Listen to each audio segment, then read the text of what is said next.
Salam permulaan baru, salam sehat seutuhnya. Topik minggu ke-7 adalah menemukan misi hidup pribadi atau panggilan kedua, second calling. Salam permulaan baru selalu mengingatkan kepada setiap orang tua, murid sekolah Tuhan Bangsa untuk terlibat lebih aktif dalam mendidik setiap anak dengan karakter Kristus. Ketika kita mengalami perubahan demi perubahan karakter maksud saya, ini akan membangun kegerakan, membangun keluarga yang sehat seutuhnya. Yesaya 43 ayat 19 mengingatkan, lihat aku tidak membuat sesuatu yang baru, suatu permulaan baru yang sekarang sudah tumbuh, belumkah kamu mengetahui? Pastikan setiap kita mengetahui proses ini. Dan orang tua diharapkan terlibat sesuai dengan Mazmur 112 ayat 1 dan 2. Berbagailah orang yang takut akan Tuhan, yang sangat suka kepada segala perintahnya. Anak cucunya akan perkasa di bumi, akan tangguh, akan baiti. Panggilan utama kita, saya ingin mengulang, adalah supaya kita mendatangkan atau memberitakan dan mendatangkan kerajaan Allah seperti Yesus katakan. Memang betul Yesus datang, ada yang berkata menyelamatkan manusia, memberkati manusia, itu betul, mengasihi manusia itu benar. Tapi ingat, Matius 4:17 Yesus memberitakan dan mendatangkan kerajaan Allah. Setiap pribadi mempunyai misi pribadi atau panggilan Allah kedua. Kan tadi kan panggilan Allah yang pertama.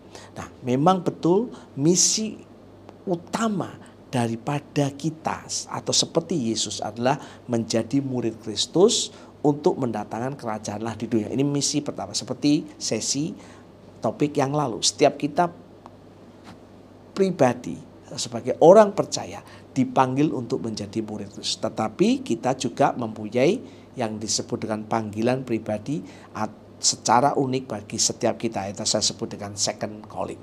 Bagaimana kita menemukan misi hidup pribadi kita? Ada panduan yang kita berikan di dalam buku kita, panduan orang tua.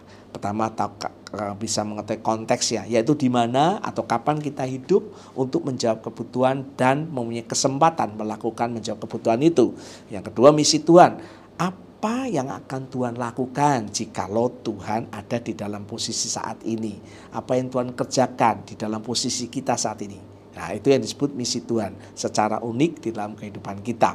Kemudian keunikan saya pribadi berkaitan dengan karunia, talenta, karakter, temperamen, dan sebagainya. Pastikan Bapak Ibu Saudara sekalian mengikuti langkah yang sudah ada dalam buku panduan. Nah, nanti akan ada penjelasan bagaimana kita membangun otoritas moral, bagaimana kita menemukan panggilan hidup kita. Dan jangan lupa membaca buku Dunia Membutuhkan Seorang Bapak oleh Bapak Casey Caston, pengarangnya di bab ke-6. Saya kasih contoh pribadi.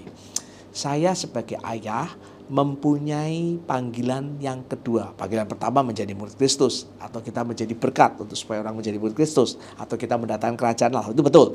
Tapi panggilan unik saya adalah, panggilan kedua saya, second calling saya adalah membangun keluarga misioner dengan nilai-nilai kerajaan Allah melalui pemuridan. Eliana istri saya, dia punya kerinduan untuk melengkapi para wanita di bawah usia 55 tahun untuk dapat berfungsi sebagai istri dan ibu melalui mentoring dan pelatihan. Bagaimana saya dapatkan proses ini? Melalui cara-cara yang sudah tadi saya sampaikan. Ada tabelnya di dalam buku panduan orang tua murid. Misalnya ketika saya mengajar anak saya, kedua anak saya dengan cara yang sama, ya, dengan cara proses yang sama, langkah demi langkah. Besaliel, anak saya seorang autis, dia mendapatkan kerinduan, mendapatkan panggilan menjadi gembala bagi anak-anak kebutuhan khusus dengan nilai-nilai kerajaan Allah melalui pertemanan atau persahabatan. Anak saya yang kedua, Elizabeth, dia punya panggilan khusus membimbing kaum profesional agar sehat secara mental melalui konseling. Saya percaya ini akan menolong setiap kita untuk kita mendapatkan bagaimana menemukan misi hidup pribadi setiap kita, mulai dari orang tua, ibu, dan anak-anak. Tuhan Yesus memberkati.